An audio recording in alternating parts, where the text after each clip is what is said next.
Have you ever felt like you're not actually growing a garden but just running a free all-you-can-eat buffet for every bug in the neighborhood? It's frustrating, right? You want to protect your plants, but do you really want to douse your dinner in harsh chemicals just to stop a few aphids? What if I told you that the secret to a pest-free garden isn't sitting on a shelf in a plastic jug, but is actually another plant? It sounds too good to be true, doesn't it? Well, it's called companion planting, and it's basically like hiring a personal security detail for your tomatoes. But which plants actually have the muscle to back it up? Let's start with a classic that's much tougher than it looks. First up, we have the undisputed heavyweight champion of the garden, the marigold. But wait, aren't these just pretty grandmother flowers? Not even close. Specifically, the French marigold is like a tiny orange-clad mercenary. You see, while we enjoy their bright colors, pests like whiteflies and aphids see them as a biohazard sign. But how does a flower actually fight back? It's all about the chemistry. Marigolds produce a compound called alpha-terthionyl. To a microscopic root knot nematode, those nasty little worms that turn your tomato roots into knotted messes, this stuff is literally toxic.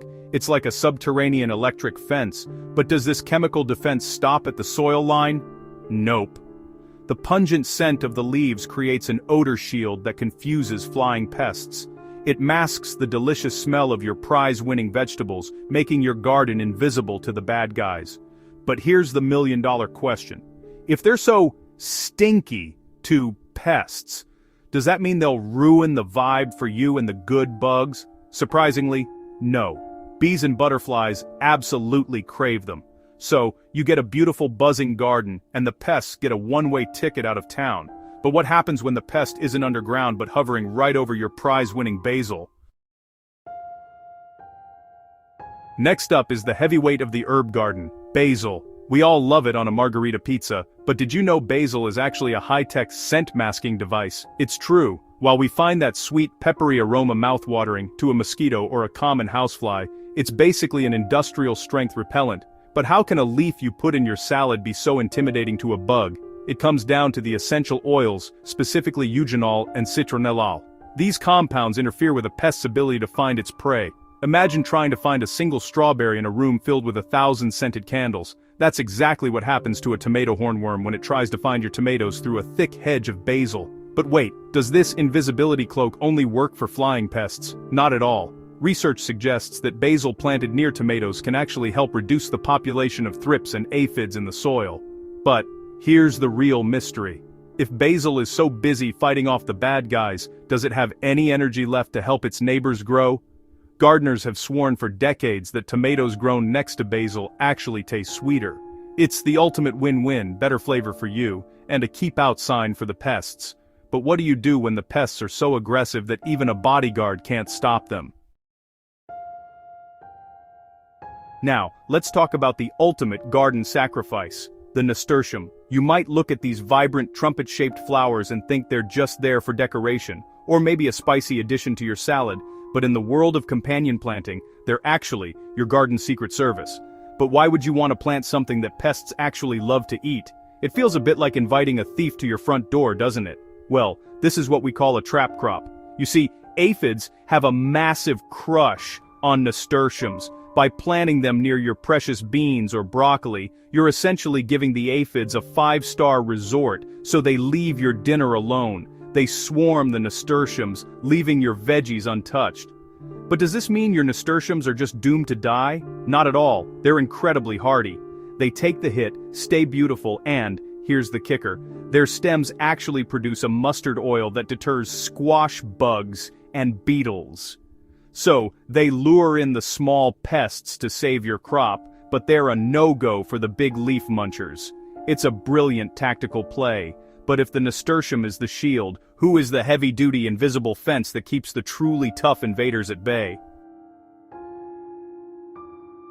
Now, let's talk about the silent guardian of your garden beds, chives. They might look like delicate blades of grass, but don't let those pretty purple pom-pom flowers fool you. Chives are part of the allium family, making them cousins to garlic and onions, and they carry that same potent chemical weaponry. But why is this skinny little herb considered a double-duty defender? It starts with their sulfur-rich aroma. While we think chives are the perfect topping for a baked potato, to a Japanese beetle or an aphid, That scent is an absolute deal-breaker. It acts as a biological radar jammer, masking the sweet smell of your roses or carrots. But here's the clever part. Do they just sit there and smell bad to bugs? Not even close. Chives provide a second, hidden layer of protection. They've been known to help prevent apple scab and even certain types of mildew thanks to their antifungal properties. It's like having a security guard who also happens to be a doctor. But wait, if chives are busy fighting off fungus and beetles, do they have any time left to help the good guys like bees? Absolutely. Those purple flowers are like a neon sign for pollinators. But if chives are the stealth experts, who provides the heavy-duty aromatic keep-out sign for the entire garden? Now, we move from the stealthy chive to the ultimate garden luxury, lavender. We all know it's the king of relaxation for humans, but in the insect world, lavender is essentially a no-fly zone. But how can something that feels so peaceful to us be so terrifying to a pest? It's all in the linalool. That's the primary compound that gives lavender its iconic scent, and while it sends us into a deep sleep, it's a powerful repellent for moths, fleas, and even those pesky mosquitoes that try to ruin your gardening sessions. It's like having a high-end perfume that doubles as a force field. But does it only work on the small stuff? Surprisingly, no. Even larger garden invaders like deer and rabbits often steer clear of lavender because of its intense aromatic oils. It's the fragrant protector that guards your garden perimeter without you having to lift a finger. But here's the million-dollar question. If lavender is so powerful, why doesn't everyone just plant a field of it and call it a day? The truth is, lavender is a bit of a diva. It loves dry feet and sandy soil, while some of your favorite veggies crave constant moisture. So, how do you bridge the gap between a plant that hates water and a garden that needs it? That's where our next versatile guardian comes into play. Now we've reached the rebel of the garden, mint. If lavender is the queen of aromatics, then mint is the versatile guardian that doesn't just defend, it dominates. Its scent is so sharp and refreshing to us, but to cabbage moths, ants, and even rodents, it's basically an olfactory assault. But why is this herb considered a guardian and a warning all at the same time? It's because of its incredible root system. Mint spreads faster than a viral video, and if you just pop it in the ground, it will eventually try to take over your entire garden, your lawn, and maybe even your neighbor's yard. It's the ultimate double-edged sword. But does that mean you should leave it out of your pest control strategy? Absolutely not. You just have to be smarter than the plant. By keeping mint in containers or pots, you can move this mobile security unit exactly where the pests are attacking. It's perfect for sitting next to your kale or cabbage to confuse those pesky, white moths. But here's the real mystery. If mint is so aggressive, is there anything that can actually stand up to it and offer even stronger protection? Something that works against the really tough pests, like fungus and borers.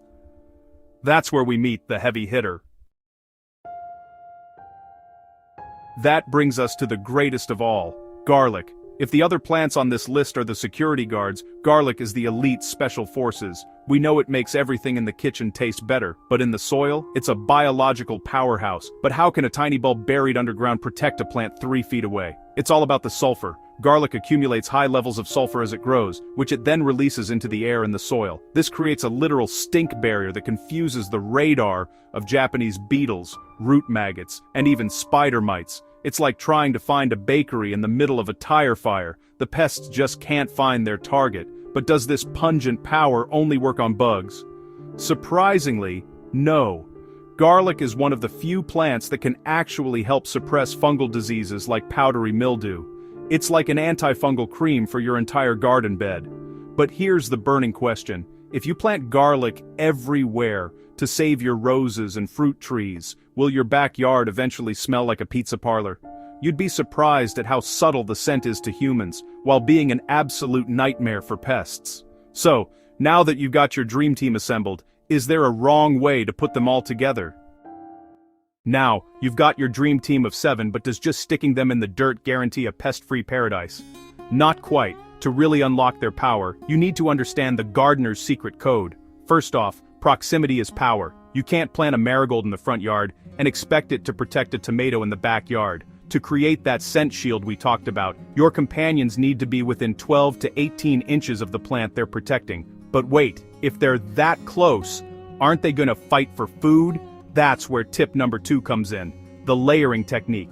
Think of your garden like a skyscraper. Plant deep-rooted garlic next to shallow-rooted lettuce. They live on different floors of the soil, so they never compete for the same nutrients. But here's the most important rule of all, the one that stops most gardeners in their tracks: the friends versus foes rule. Did you know that some plants actually hate each other?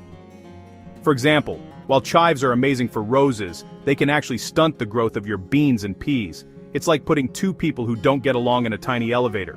It's just gonna be awkward and unproductive. So, how do you keep track of all these plant personalities without a PhD in botany? It's all about starting small and observing the patterns. But now that you know how to lay out your garden, are you ready to see the massive transformation that happens when nature takes over the heavy lifting?